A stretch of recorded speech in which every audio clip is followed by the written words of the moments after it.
Não quero sair daqui da mesma forma que eu entrei. Quero sair daqui renovado por este amor. Quero sair daqui renovado pela tua graça, pela tua palavra.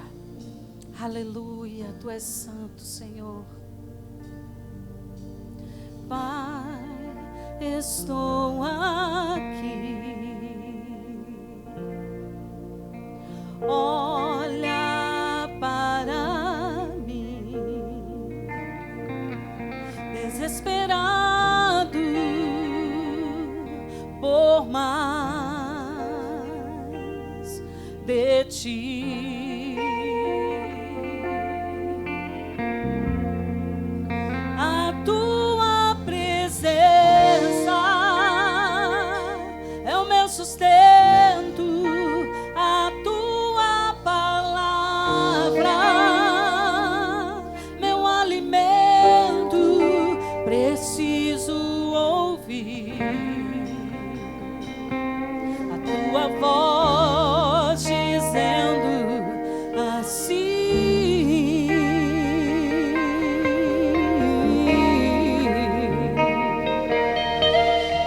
vem, filho amado, vem em meus braços descansar.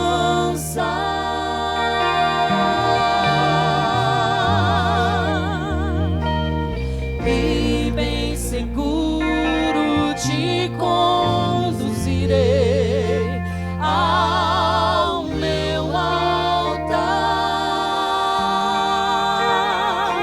Ali falarei contigo, com meu amor te envolverei. Quero olhar em teus olhos, tuas feridas sararei.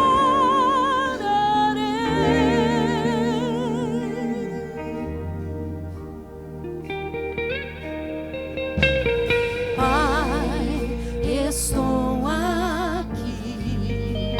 Você pode declarar isso. Olha para mim, desesperado por mais de ti.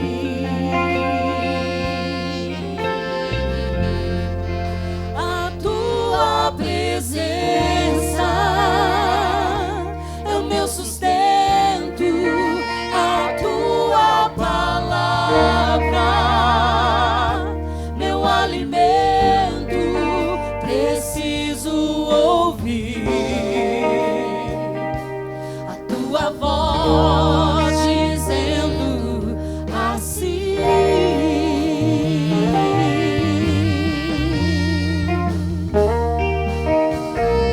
vem, filho amado, vem em meus braços descansar.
transformar. Vem, vem, filho amado, vem, como está.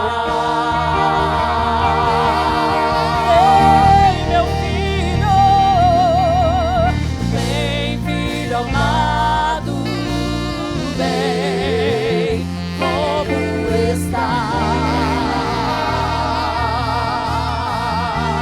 Declarem mais uma vez.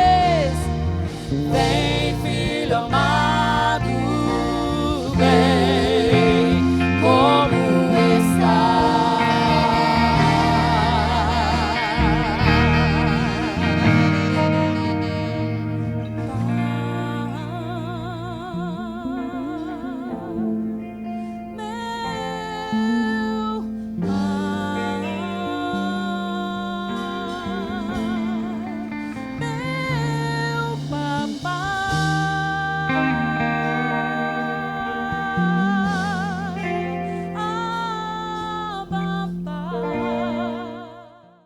João capítulo 21, versículo 15.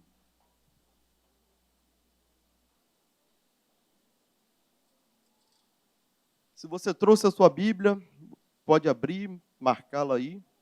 Se não, você acompanha aqui no telão. Nós vamos estar compartilhando juntos de uma palavra de cura nessa noite.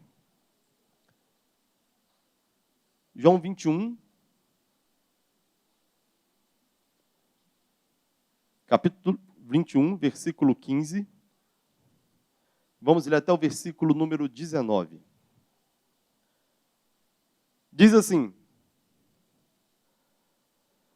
depois de terem comido, a versão está um pouco diferente dali, tá? Depois de terem comido, Jesus perguntou a Simão Pedro: Simão, filho de João,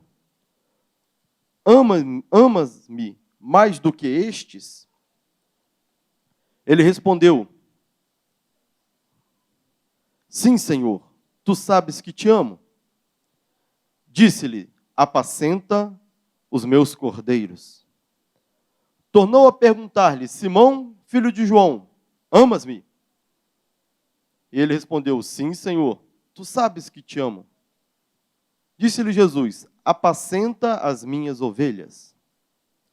Perguntou-lhe pela terceira vez: Simão, filho de João, amas-me?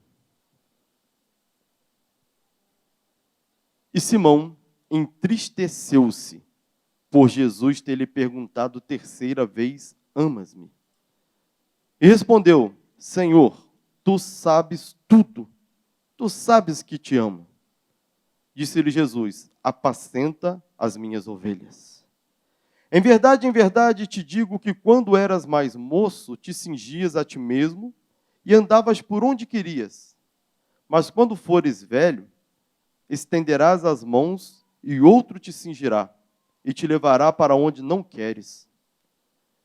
Jesus disse isso, significando com que tipo de morte haveria ele de glorificar a Deus. E então lhe disse: segue-me.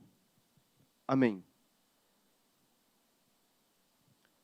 Queridos, nós vamos falar aqui nessa noite sobre feridas na alma. Esse é um tema muito importante. Pastor Jorge tem um livro com esse título, Feridas na Alma. É um livro que é de fácil leitura e de grande conteúdo. O título é esse, Feridas na Alma. Então eu solicito que você que entendeu o conteúdo dessa mensagem, não deixe também de passar na livraria e levar esse livro, que vai complementar aquilo que você vai entender aqui e vai te servir de cura, se você entender que essa é a sua situação. Tá? E também serve de apoio ministerial para aqueles que querem trabalhar com cura da alma. É importante entender sobre isso. Feridas na alma, irmãos, são feridas emocionais. Tão importantes, tão graves, quanto as feridas no corpo. Essas feridas na alma, elas são perigosas para todas as pessoas, e em especial para aqueles que servem a Deus. Porque essas feridas na alma, elas geram padrões mentais. Esses padrões mentais funcionam como mecanismos de defesa da nossa mente. E esses mecanismos de defesa, eles entram em atividade toda vez que a ferida dói. E o problema é que eles fazem parte da nossa mente reativa, não é da nossa mente ativa. Ou seja, quando elas doem e o mecanismo de defesa da sua mente é acionado para te defender da dor, ele não age com a razão, ele não age de caso pensado. Você tem uma reação. E essa reação nem sempre, aliás, nunca, é da maneira que você quer. Você não tem gestão, não tem controle sobre ela. E geralmente, essas reações que vêm desse mecanismo de defesa, eles interferem na nossa fé. Porque eles criam bloqueios. E quando você tem bloqueio na sua mente, você não consegue alcançar o padrão da fé. E a fé é uma coisa que você tem que viver nela. O justo, ele viverá da fé. Ele vai dar passo após passo pela fé, não pela vista. E quando você tem algum tipo de bloqueio da fé, você às vezes vem construindo algo ao longo de um ano, diante de Deus. Quando está chegando na hora de materializar e de você receber, aquilo se desfaz. Porque faltou a fé. É necessário a gente ter fé para entender que tudo que Deus tem para nós já nos foi dado. Se isso aí cair em dúvida, acabou a fé. Aonde entra a dúvida, faltou fé. Por isso que é importante que a gente tenha a nossa mente livre de bloqueios, que são limitações. Porque quando a gente tem uma mente já trabalhada num padrão, esse padrão nos dá um limite. Se você pegar um ratinho lá de laboratório, colocar ele dentro de um local e fazer o experimento nele, coloca a comida lá numa chapinha de alumínio. E se você, quando ele for comer lá, você dá um choque elétrico nele, ele não volta lá mais. Ele adquire um padrão. E ele entende que agora existe um limite. Até ali eu posso alcançar. Dali para lá eu não posso. A nossa mente vai adquirindo padrões ao longo da vida que a gente nasce acreditando que tudo é possível. E a gente morre acreditando que nada é possível. Quando a gente é criança, nós pensamos que vamos ter o melhor emprego, o melhor casamento, a melhor vida. E à medida que você vai crescendo, vai desenvolvendo, a vida vai acontecendo, uma coisa foge ao seu controle, a outra também, falta às vezes recurso, uma coisa acontece contra você, contra os seus planos, e você não tem como manter a ideia que você tinha originalmente. E aí vai criando alguns padrões mentais de que eu não posso. Eu quero, mas eu não posso. São esses padrões que impedem a fé. Porque a fé diz que tudo é possível ao que crê. A fé diz que se você, em nome de Jesus, disser ao monte, erga-te daqui e lança-te ao mar, e não duvidar, mas crer que se fará aquilo que foi dito, acontecerá. Essa é a palavra da fé. E quando você pensa, Deus, será? Será que é assim mesmo? Já acabou a fé. Fraquejou a fé.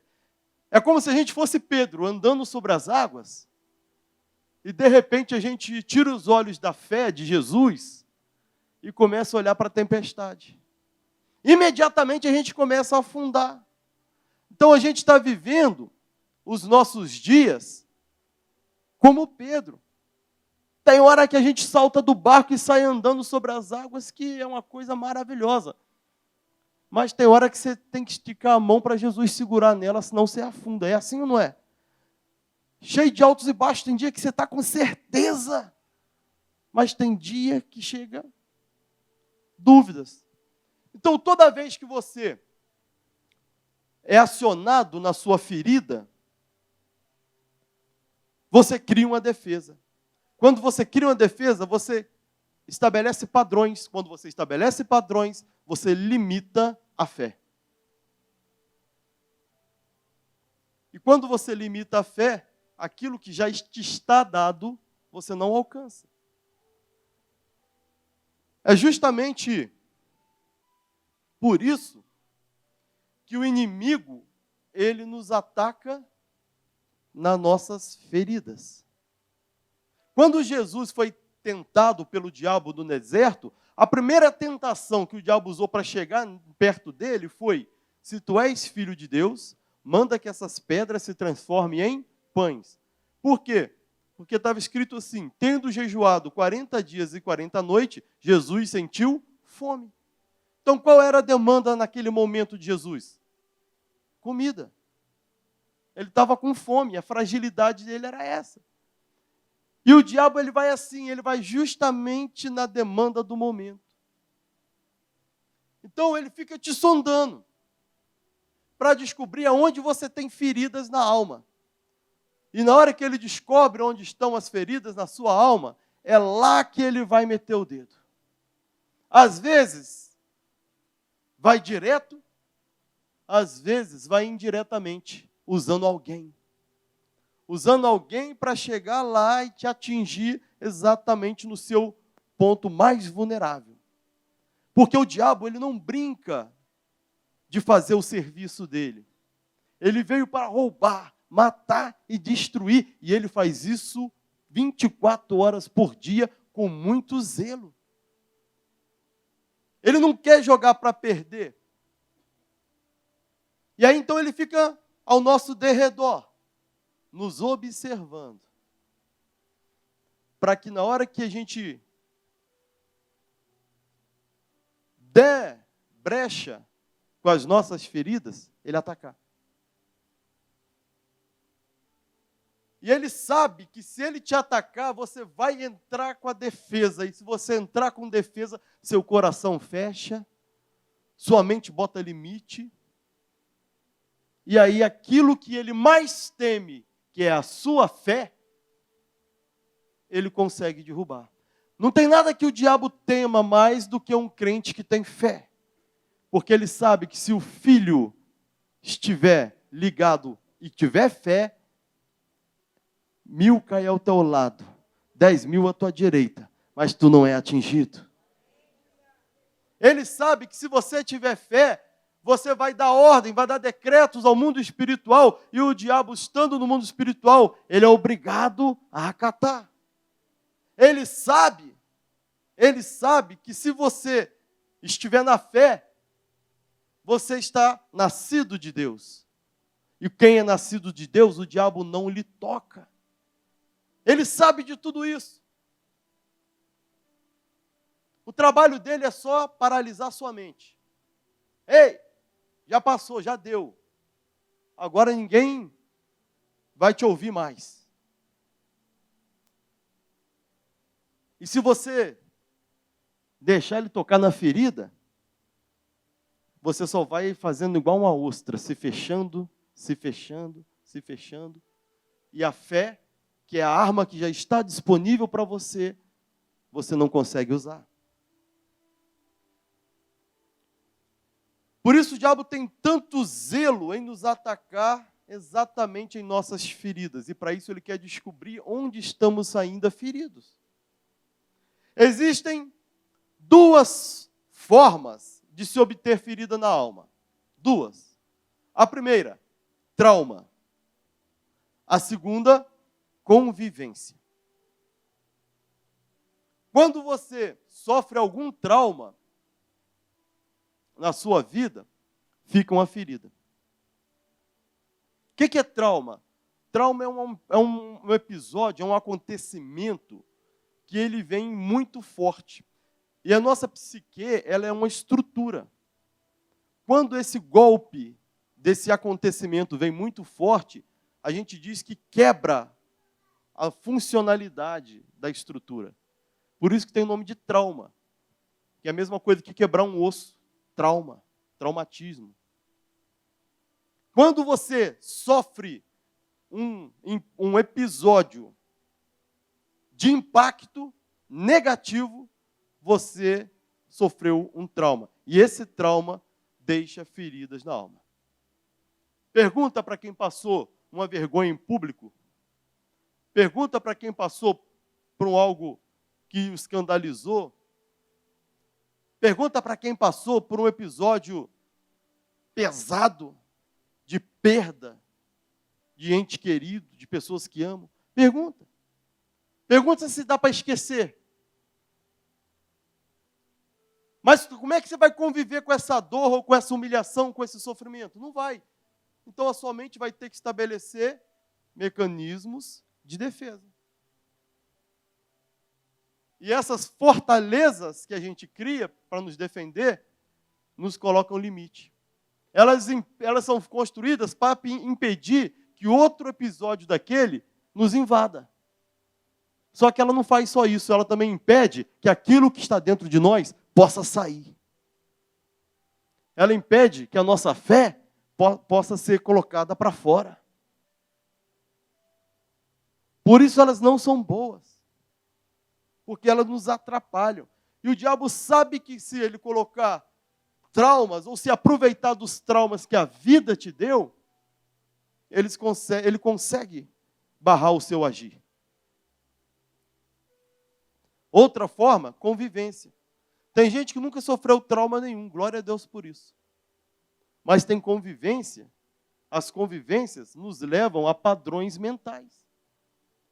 A criança, quando ela é bem pequenininha, ela vai formando na mente dela, na alma dela, padrões que ela absorve através do convívio com os seus principais elementos de desejo.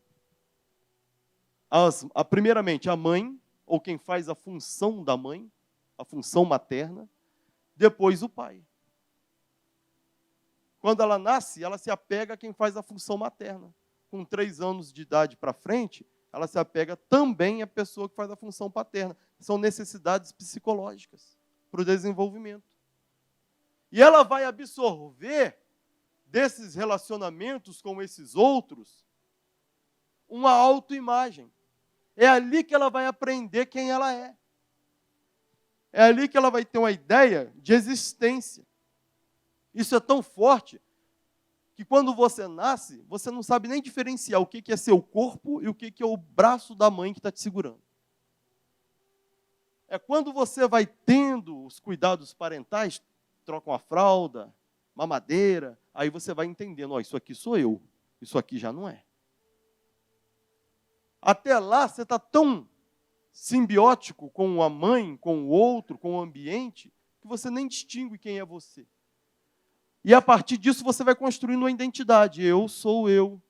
E você vai entendendo que esse eu é bom, que esse eu é desejável, que esse eu é amável, a partir dos olhares que você obtém. O que é isso? Convivência. Quer ver um exemplo? A escola. A escola é um local de convivência que faz a função materna. Ela cuida, ela educa. E serve de um espelho. E a escola tem uma regra. Se você tira boa nota e tem bom comportamento, você é um bom aluno. Se você não tira boa nota e não tem bom comportamento, ninguém precisa te falar que você é um mau aluno. Você está se enquadrando nesse perfil. Porque é um padrão do meio. É sempre o outro que funciona como um espelho que dita para nós se nós somos bons ou não somos.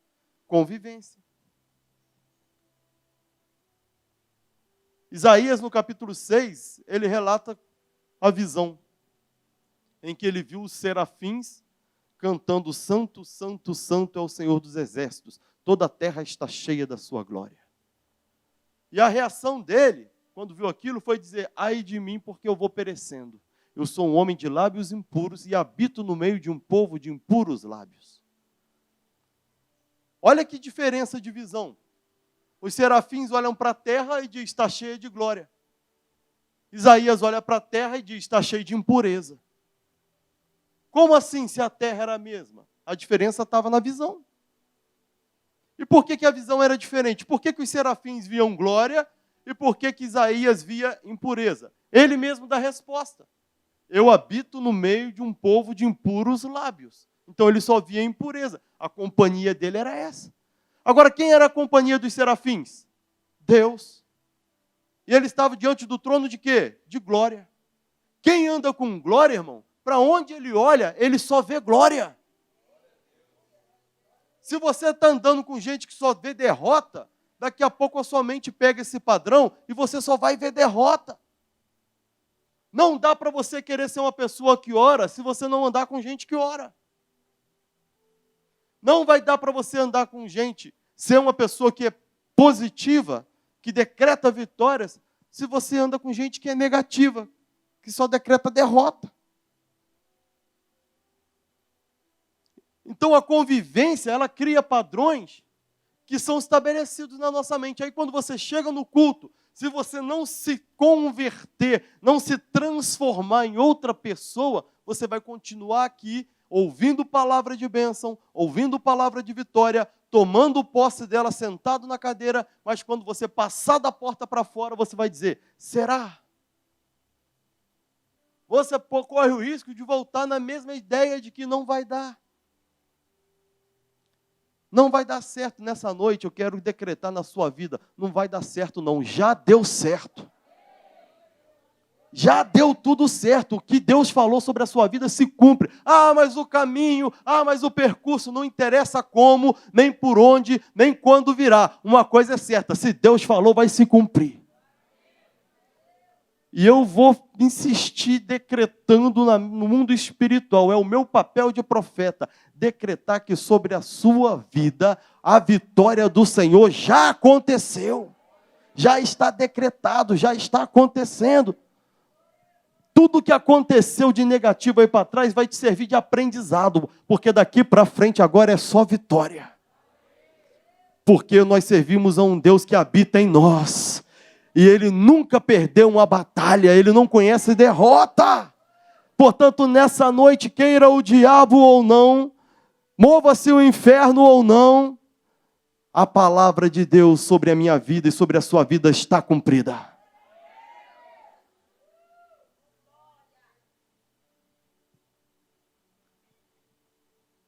Cuidado com as convivências, irmãos.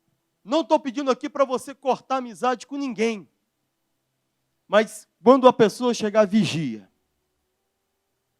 Vigia, principalmente se você vê que o que está transmitindo para você é negativo, vigia. E começa a devolver com aquilo de que você é cheio. Então, quando ela disser assim, está dando errado, você diz, já deu certo. Ah, mas a minha vida está muito ruim. Não, tua vida já está sendo resolvida. É uma bênção. Ah, meus filhos são um problema. Seus filhos são vitória, são bênção de Deus.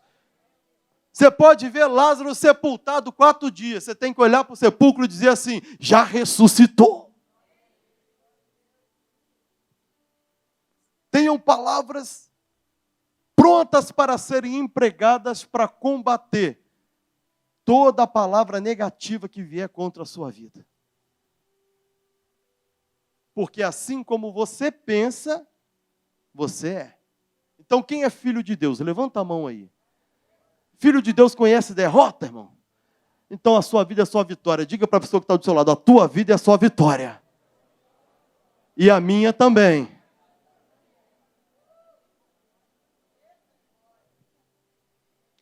Olha só, existem 5 áreas da nossa vida onde ocorrem feridas. Ou melhor, são 5 tipos de feridas na alma. Primeira, rejeição. Através da convivência, você pode ter adquirido uma ferida de rejeição. E muitas das vezes a pessoa pensa assim, só se a pessoa tiver sido rejeitada muito fortemente. Não. às vezes a própria mente de criança cria a ideia da rejeição. A gente chama isso de realidade psíquica, não precisa ser realidade de fato, factual. Se ela entender que ela foi rejeitada, isso entrar como um padrão, ela carrega esse padrão. Às vezes ela nem sabe de onde vem. Mas ela está sempre empregando uma defesa contra a rejeição. E aí, se alguém diz um não para ela, esse não que ela toma, aciona a dor da alma. Ela não enxerga o não de outra forma, senão como uma rejeição. Rejeição de si mesma, rejeição da sua ideia, rejeição da sua pessoa. Muitas crianças são rejeitadas ainda no ventre. E a ciência já mostra que isso surte um efeito direto sobre o cérebro da criança. O desenvolvimento cerebral. A partir do 3º mês de gestação, já tem coisa funcionando no cérebro da criança. Então, toda rejeição é uma espécie de sentimento de não desejar. É diferente do segundo ponto, do segundo tipo, que é o abandono. O abandono ele é mais físico. A pessoa está ali e, de repente, desaparece. Então, há uma ausência física daquele a quem você deseja. Quando esse alguém a quem você deseja te abandona, se vai, você fica com a ideia de abandono. Se isso acontece de 0 a 7 anos, vira um padrão. A gente vive sofrendo a angústia do desamparo. A angústia do desamparo está presente na vida de pessoas que, quando você escuta ela falando assim, ninguém me ajuda. Eu tenho que fazer tudo sozinho. Lá em casa ninguém está nem aí para mim. No trabalho, eu tenho que dar conta de tudo. Mesmo que tenha alguém ajudando, a impressão ou a percepção que a pessoa tem é de que ela não está sendo ajudada nunca. Que ela está sempre desamparada. Aí a pessoa está do lado dela ajudando, ali nesse momento ela está bem. A pessoa passa 20 horas do lado dela ajudando, ela está bem. Se a pessoa passar 4 horas fora, é essas 4 horas que tem valor. Rejeição. Não é porque ela quer, é um padrão. O que não está doendo não precisa de defesa. O que vai doer são as 4 horas que o outro não está ali. É essa hora que aciona o padrão, por isso que é mais forte. Não é porque ela quer pensar assim, não. Abandono está ligado à ausência de quem se deseja. Rejeição é afeto. A pessoa até está ali, mas o afeto não está. Não vai te faltar nada. Você vai ser amamentado, você vai ser cuidado, você vai ser culturalmente trabalhado, com as melhores educações, com as melhores... Mas o afeto não está ali. É aquele tipo de pessoa que você olha assim e fala, mas como é que pode? A pessoa tem de tudo. Como é que pode ela ter de tudo e não ser feliz? Ter de tudo e se matar? Ter de tudo e ser tão carente? Porque falta o afeto. Isso é rejeição. O abandono, falta a pessoa. O afeto, tem a pessoa, mas não tem o afeto. São feridas na alma. Que se você tiver alguma coisa desse tipo, se você se identifica com essas falas que eu falei aqui, você precisa trabalhar essas feridas, porque são seus pontos mais vulneráveis. E toda vez que o diabo olhar para você e ver que você está crescendo, que você está decolando, que você está avançando, ele vai falar, opa, eu tenho que parar ele. Eu tenho que parar ela. E aí ele vai justamente na questão da rejeição e faz com que alguém faça um simples ato ao seu lado e você o interpreta como rejeição. É suficiente para a sua frequência que estava lá em cima descer até os piores níveis. E nessa hora a sua fé termina. E tudo que você estava gerando no mundo espiritual, você aborta. E o diabo diz: conseguimos. Mas você não conseguiu pará-lo, mas eu consegui retardar. Consegui atrasar a obra na vida dele. Tem muita gente com obra atrasada na vida. Porque toda vez que ele começa a ir, o diabo, e vai lá, na ferida. Por isso é necessário curar as feridas. Curar as feridas para que a gente não fique tão vulnerável. Quer ver outra forma? Eu falei rejeição, abandono. Mas humilhação.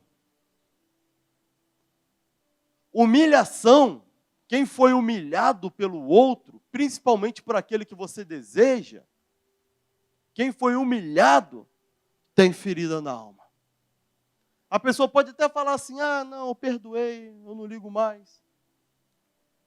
Mas a ferida fica ali causando um padrão. Aí você faz de tudo para não passar a humilhação de novo. É igual gato escaldado, né? Tem medo da água fria. Aí você agora começa a travar o seu ministério, travar as bênçãos, porque você tem medo de que, e se eu for e acontecer de novo? E se eu for e passar vergonha?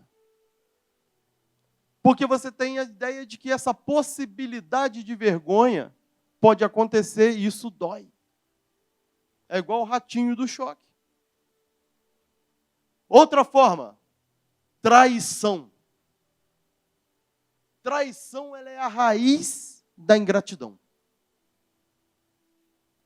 Pergunta para quem foi traído se é fácil confiar de novo. Uma traição conjugal, uma traição ministerial, uma traição de amizade. Pessoas com que você contava, confiava. Tem gente que foi traído pelos pais. Tem gente que foi traído pelo irmão. Tem gente que foi traído pelos filhos. Por onde você menos esperava. Você esperava que viesse dos seus inimigos. Qualquer tipo de ataque. E o ataque veio de quem estava do seu lado. Traição. E traição causa feridas na alma. Pessoas que agem com ingratidão machucam. E aí o que você pensa? Nunca mais eu faço. Nunca mais eu confio. Então, se o diabo estiver crescendo e precisar te parar, ele vai colocar alguma coisa a respeito de alguém que está do seu lado e não está vigiando muito, para esse alguém te trair. Te trair com ideia, te trair com palavra. E basta uma traição pequena. Para quem já tem a ferida nessa área, ela fica desse tamanho. E a gente cai. A gente não consegue materializar. E aí fica um tempão orando, perguntando: Deus, por que eu não estou recebendo? E Deus está falando: mas eu já dei. Quer ver a última? Injustiça. Injustiça, quem sofreu injustiça, dá lugar à ira, à decepção, à frustração.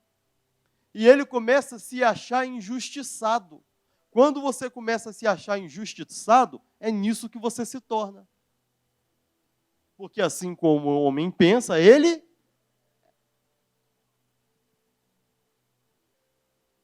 Então, quando a gente sofre alguma injustiça humana, e isso gera em nós uma ferida, a gente começa a não acreditar na justiça, inclusive na justiça de Deus. A gente começa a andar como se todo tempo a gente fosse ser traído. Traído até pelos anjos. A gente começa a desconfiar como se todo tempo a gente fosse ser humilhado. Até pelas pessoas com quem a gente convive. a gente começa a pensar ou agir como se todo o tempo a gente fosse ser abandonado. A gente começa a ver as coisas como se o outro estivesse sempre olhando para nós com olhar de rejeição. E tudo isso bloqueia a nossa fé. Porque fé é algo que só funciona no reino. E o reino de Deus não é justiça, não é comida nem bebida, é paz, alegria e gozo, justiça, justificação, sentimento de completude no espírito. Não tem como você ter ferida na alma e falar assim, eu estou na bênção, estou alegre, estou feliz. Você está falando talvez de boca para fora. Se você está ferido e está doendo, não é assim. E o diabo sabe disso, mas o melhor de tudo que quem nos criou foi Deus. E se o diabo que nos observa sabe disso, Deus que nos criou sabe muito mais. E ele está aqui para dizer, se você tem a ferida, eu tenho o bálsamo de Gileade. Não tem nada perdido para você, filho. Você só precisa me conhecer um pouquinho mais para você ficar tranquilo e saber que eu sou Deus que falo e cumpro. Tratamento que Deus dá para a ferida na alma, seja de qual área for. Primeiro, enfrentamento da dor. Porque o enfrentamento resolve, a fuga bota debaixo do tapete. Enfrentar a dor é melhor do que fugir. Certo? Enfrentar a dor. Por isso que Jesus fala para Pedro, você me ama? Mestre, eu te amo. Você me ama? Mestre, eu te amo. Você me ama? Aí no final, na terceira, o que aconteceu com Pedro? Ele entristeceu. Porque 3 vezes Pedro tinha negado Jesus. Então, 3 vezes Jesus faz ele declarar o amor dele. E Pedro, que não é bobo nem nada, linkou uma coisa com a outra e a ferida na alma aí, ó. E ele entristeceu. Mas Jesus falou, é desse jeito, você tem que encarar. Não dá para a gente fingir que não aconteceu nada enquanto isso estiver dentro de você. Porque uma hora vai despertar e o diabo vai usar isso para despertar. E você precisa apacentar minhas ovelhas. Para apacentar minhas ovelhas, você tem que estar sarado. Então vamos botar agora isso tudo para fora. Ah, mas vai doer, deixa doer. Porque não vai doer para sempre. Vai doer para ser resolvido. Vamos resolver esse negócio. Foram 3 vezes, 3 doses de Senhor, eu te amo, para poder resolver isso. Jesus, ele nos leva a isso. E o Pai também faz isso. Quando Elias foge para a caverna e pede sobre si a morte, Deus vai encontrar com ele lá na caverna. E Deus podia ter feito assim, Elias, ser curado. E Elias estava bom. Mas não. Como é que ele fez? Que fazes aqui, Elias? Ele não estava querendo saber o que Elias fazia ali. Deus sabe, ele estava acompanhando tudo. Mas ele queria que Elias falasse. Bota para fora, vamos tratar o que está doendo. Aí Elias vai e fala, Senhor, só sobrou eu. E olha a angústia de desamparo aí. Eu fiz, aconteci, agora querem me matar, eu estou sozinho, só sobrou eu, ninguém me ajuda, ninguém está comigo. Aí Deus vai, mostra ali um monte de coisa para ele, Elias corre de novo para dentro da caverna. Sabe o que Deus faz? Vai lá dentro da caverna de novo e faz a mesma pergunta. Elias, o que você está fazendo aqui? Deus já sabia, já tinha tratado uma vez, mas se é necessário tratar de novo, vamos tratar de novo.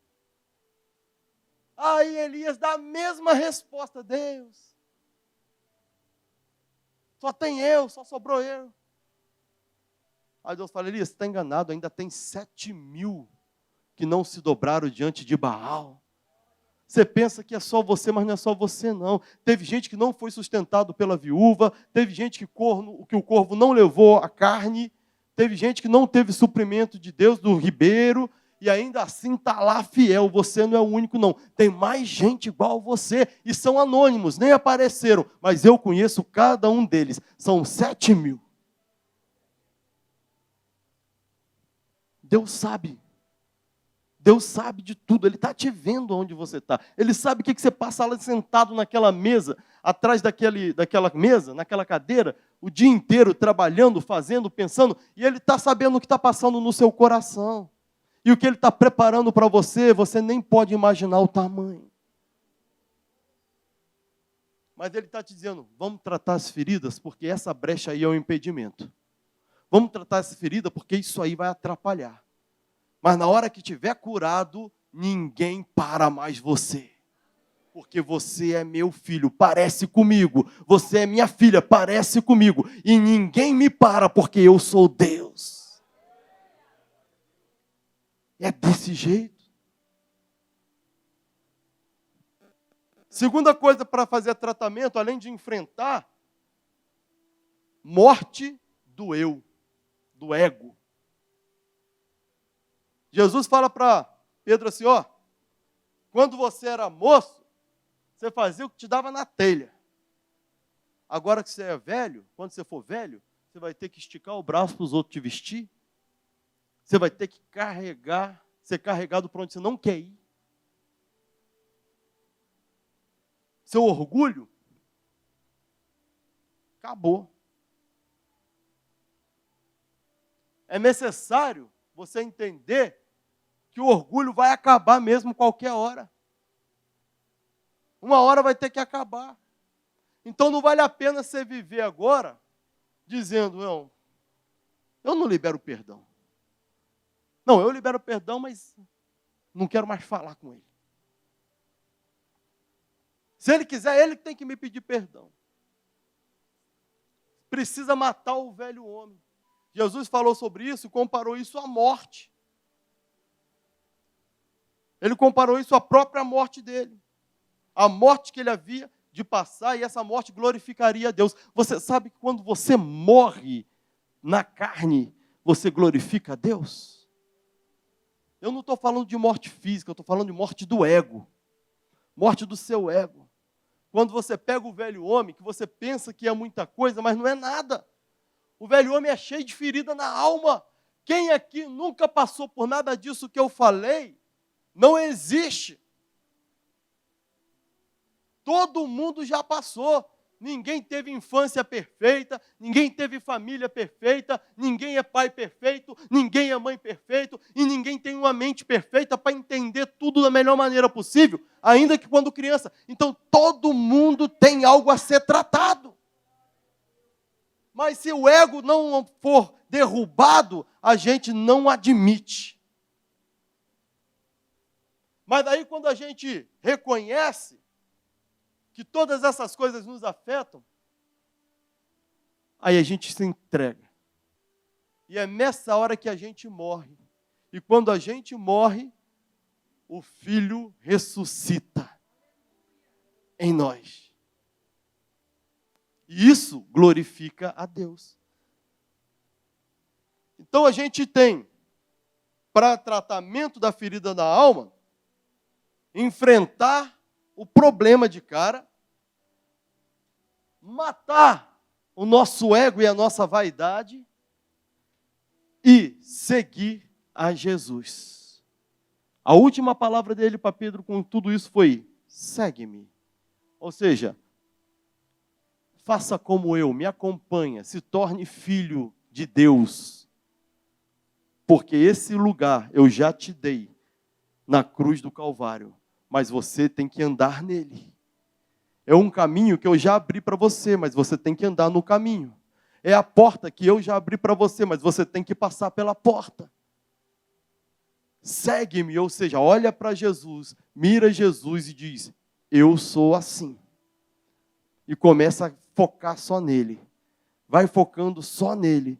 E você vai se transformando. Da mesma forma que quando você acreditava ser um bom aluno ou um mau aluno por causa do espelho escolar, o espelho de casa, o espelho da família, o espelho da sociedade, olhando para Jesus, agora sua mente vai começar a entender que você é filho de Deus, você é filho de Deus, você é filha de Deus, você é filha de Deus.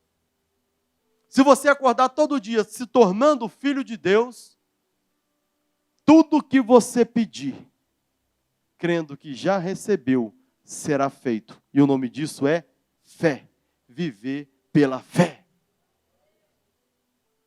E lá do céu, tem um pai que bate palma, que aplaude, e chama os anjos para te ver e diz assim: esse é meu filho, olha como é que parece comigo. Essa é a minha filha, hoje eu estou gerando mais um.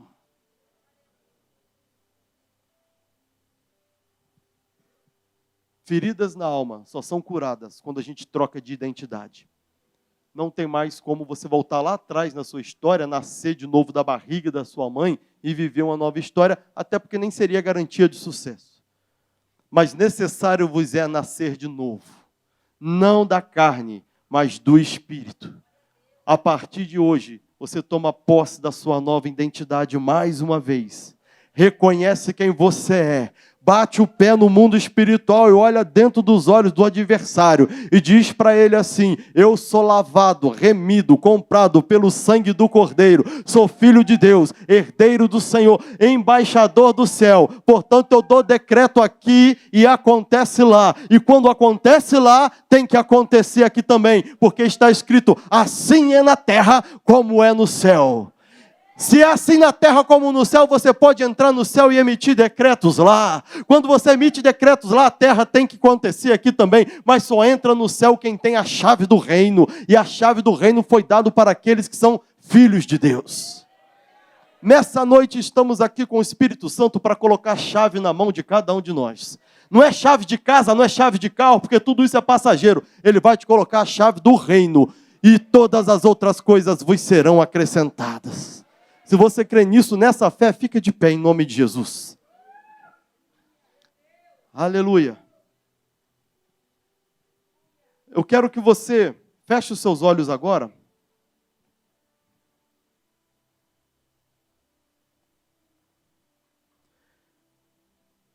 Respira fundo.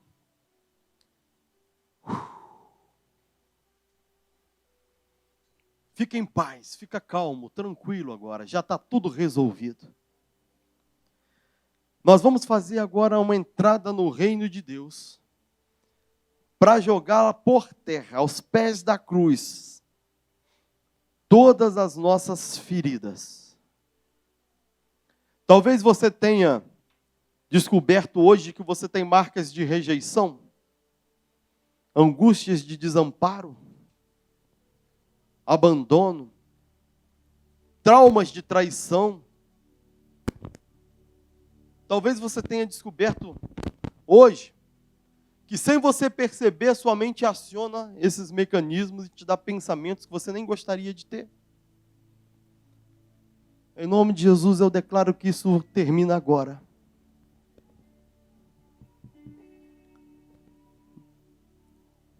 É necessário você nascer de novo, e você nasce agora pelo Espírito Santo de Deus.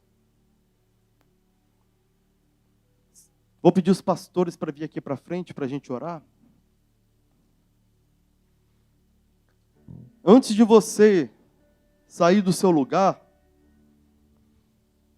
eu quero que você, com a sua mente, contemple o altar de Deus aqui. Com a sua mente você enxerga o céu agora. E enxerga o trono de Deus. Aqui na frente tem uma mesa posta. É a mesa do banquete. Nela tem um lugar reservado para você. Em cada cadeira tem uma pedra com um novo nome escrito, e o seu nome está escrito nessa pedra. Tem gente que nunca vai se assentar nessa mesa por não tomar consciência de que é filho. Mas nessa noite você não é mais aquilo que fizeram de você. O velho homem morreu, as coisas velhas se passaram, a rejeição acabou, não te pertencem mais. A angústia não pode fazer parte de você. Seu lugar é agora nessa mesa, na mesa do Rei.